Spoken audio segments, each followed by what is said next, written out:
Fala pessoal, sejam todos bem-vindos a mais um vídeo aqui do NS Futebol, vídeo de transferências e rumores do Paris Saint-Germain, tá? Início dessa semana, tudo muito conturbado em Paris e vamos passar por um resumo, né, do que tem acontecido nessa janela de transferências do Paris Saint-Germain. Então vamos lá, esse vídeo tem que ser um pouco mais rápido que os outros, tá? Então já vou pedir para vocês se inscreverem, deixarem também seu like no vídeo, compartilharem, comentarem aqui embaixo e é claro, ativem o sininho para receber todas as notificações. O que a gente tem de oficial no Paris Saint-Germain entre contratações e saídas? Tá? Esse é o primeiro ponto que eu acho mais interessante a gente abordar. Vamos começar pelas contratações. O Skriniar e o Lucas Hernandes, Inter e Bayern de Munique fecharam já. O Ugarte do Sporting, volante. Kang In Lee do Mallorca, Asensio. E o Ekitike do Rennes, estava emprestado para o Paris Saint-Germain na última temporada, foi aquele acordo mais ou menos na mesma linha que aconteceu com o Mbappé, né? Obviamente com proporções muito diferentes de valores, mas foi mais ou menos naquela linha, né? Empréstimo de um ano com obrigatoriedade de compra, acabou o empréstimo, eles compraram o Ekitike também. Então a gente tem um cenário aí da compra de dois atacantes, né? Basicamente, um meia, um volante e dois zagueiros, tá? O que aconteceu de saída? Aconteceu a saída do Sérgio Ramos, acabou o contrato. Messi foi para o Miami, acabou o contrato também. E o Icardi estaria sendo negociado, já está assim, muito fechado, né? Já saiu no Fabrício Romano, né? Então já está fechado. Saiu a possível contratação dele pelo Galatasaray, está fechando agora. Deve fechar, e esse vídeo vai ao ar na quarta-feira. Deve fechar provavelmente entre segunda e terça. Estou gravando isso no domingo, tá? O vídeo vai ao ar, na segunda ou na terça deve fechar o Icardi para o Galatasaray. Então o que a gente pode criar como perspectiva de uma possível escalação ideal desse Paris Saint-Germain? Então, acho que esse é o grande ponto para a gente entender isso. Se a gente for imaginar o Paris Saint-Germain ainda com três zagueiros, que foi acontecendo na temporada passada, né? A inicial da temporada passada era Kimpembe, Marquinhos e Sérgio Ramos, Hakimi e Nuno Mendes, aí você tinha o Verratti, o Vitinha, Messi, Mbappé e Neymar. O que a gente pode traçar como perspectiva na mesma linha? Seria o Skriniar e o Lucas Hernandes para a zaga. Então você teria o Marquinhos ali sendo mantido e você tem o Kimpembe ainda como um zagueiro com uma opção para reserva. Então você acaba tendo mais uma opção em relação ao que você tinha na temporada passada. Lembrando que o Lucas Hernandes pode jogar lateral esquerdo, mas aí numa linha com 4 defensores, né? Aí ele tiraria a posição do Nuno Mendes, por exemplo. Mas mantendo as mesmas posições da temporada passada, você tem ali uma linha de 3 formada com Lucas Hernandes, Marquinhos e Skriniar, que já jogava numa linha de 3 pela Inter de Milão. Você tem as pontas Nuno Mendes e Hakimi, ou seja, não muda nada em relação à temporada passada. Você passa a ter mais um cara de meio campo como opção, você tem o Ugarte como uma opção, junto com o Verratti. A gente vai falar do Verratti um pouquinho mais para frente.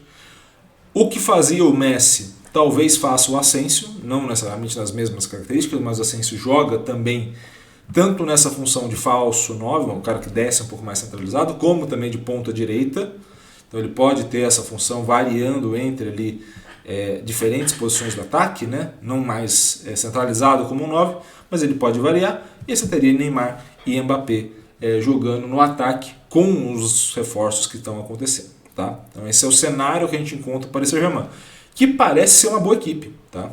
Mesmo que você mude o desenho da equipe, né, a formação inicial, né, você passa a colocar, por exemplo, Lucas Hernandes na esquerda, Marquinhos e Skriniar com Hakimi na direita.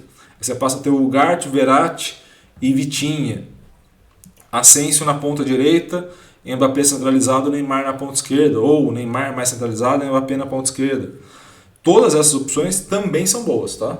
E o Paris Saint-Germain começa a construir uma equipe mais barata do que a temporada passada, mas parece ter mais opções, tá? Isso também porque voltam alguns jogadores que estavam no empréstimo para outras equipes, que também devem sair, tá? Mas a gente vai depender de como o novo treinador, Luiz Henrique, vai acabar acertando ou não a permanência desses jogadores, tá? E aí, sobre isso, sobre os rumores dessa equipe, o que a gente pode apontar? Temos ainda como possíveis chegadas, mas essas são possibilidades, não quer dizer necessariamente que vão se concretizar, o Gabi Veiga, meia do Celta de Vigo, que todo mundo está querendo, né? O Barcelona queria, O Real Madrid tinha interesse, mas eu acredito agora que com a vinda do turco, eu não vou lembrar o nome do menino, esse interesse acaba se esfriando por posição, né, de fato. Você ainda tem, junto a eles, né, Manchester City, Liverpool e Arsenal, se não me falando agora, são os interessados no Gabi Veiga, que volta agora da seleção espanhola, estava, se não me engano, na sub-20 da Espanha, alguma coisa assim. Deve voltar essa semana para o Celta, e aí é questão de dias para o Celta vender, porque tem multa de contrato. Então, muito provavelmente alguém pague a multa e leve o menino para o clube. Tá? Além dele, houve uma especulação recente do Harry Kane, que estaria negociando com o Bayern de Munique. Tá? Harry Kane viria caso o Mbappé fosse embora. Tá? Então, a situação do Paris Saint-Germain basicamente depende do Mbappé agora em termos de contratação. Porque tanto Harry Kane, o Kolo Muani, que está no Frankfurt, no Eintracht Frankfurt, tanto o Zaha, que é do Crystal Palace, também é ponta, e agora mais recente falaram do Dembélé, mas na Espanha já descartam a ideia do Dembélé sair do Barcelona, todos eles estão relacionados a uma possível saída do Mbappé. Então, assim, se o Mbappé não sair, dificilmente você tem alguns reforços desse nível, caros assim. Se o Mbappé sair, aí você tem um jogador, você tem uma vaga, não só de elenco, mas também de salário muito grande que você possa contratar. E aí passam a ter. Aí agora para estar nessa lista, o Bernardo Silva esfriou bastante. Tá? Pelo que está aparecendo na imprensa, esfriou bastante. O João Félix também foi especulado, mas também não está, assim, não aparenta estar em negociações ou até mesmo em consultas. O que aparenta é, tipo, o Luiz Henrique gosta muito do futebol do cara, logo eles vão atrás. Então essa negociação com Griezmann, com João Félix, com Dembélé, com o Bernardo, todas estão frias demais, tá? Essas aí estão um pouquinho mais quentes. E aí talvez a do Harry Kane seja mais difícil, porque o Bayern já ofereceu 80 milhões, né? Primeiro aprovou 70, segundo 80 para o Tottenham.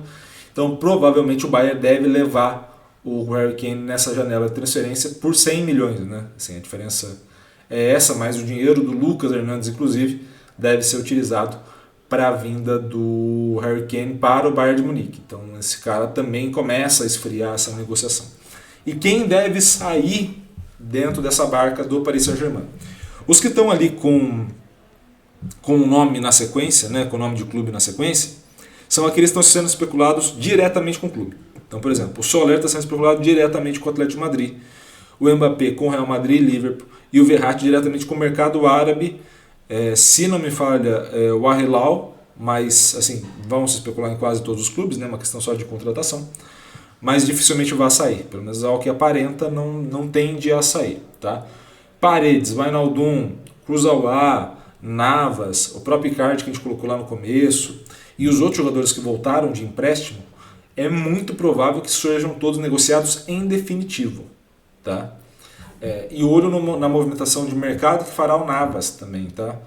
Pela série de coisas que estão acontecendo com os goleiros, a saída do De Gea do United, do Onaná da Inter, do Sommer que deve sair do Bayern e ir para a Inter, você tem espaços aí que os clubes vão trazer goleiros. Então, o Keylor Navas pode ser um nome interessante, principalmente para equipes que financeiramente não estão tão boas assim, como é o caso da Inter de Milão. Tá? Então, prestem atenção também nesses movimentos, beleza? Então, essa é a janela. O que a gente pode entender, para a gente concluir o vídeo, dessa janela de transferência do Paris Saint-Germain?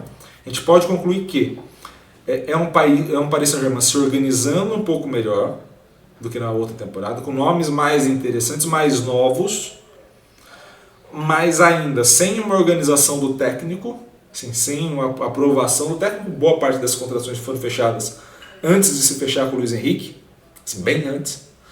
Então pode ser que não sejam aproveitados. E uma movimentação muito dependente do Mbappé, que novamente deu declarações que são polêmicas e acabaram causando mal-estar no Paris Saint-Germain. Então, todo o mercado gira em torno do Mbappé e da quantia de dinheiro que pode ser movimentada nessa transferência. Então, esse é o grande ponto que tem a se resolver dentro do Paris Saint-Germain.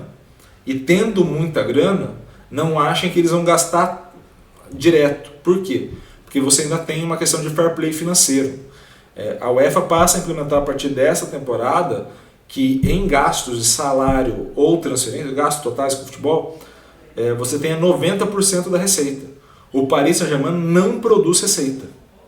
Por mais que tenha um bilionário de fundo, ele não produz entrada e saída de dinheiro do Paris Saint-Germain por via de estádio, compra de camisa, transferências, nunca é grande.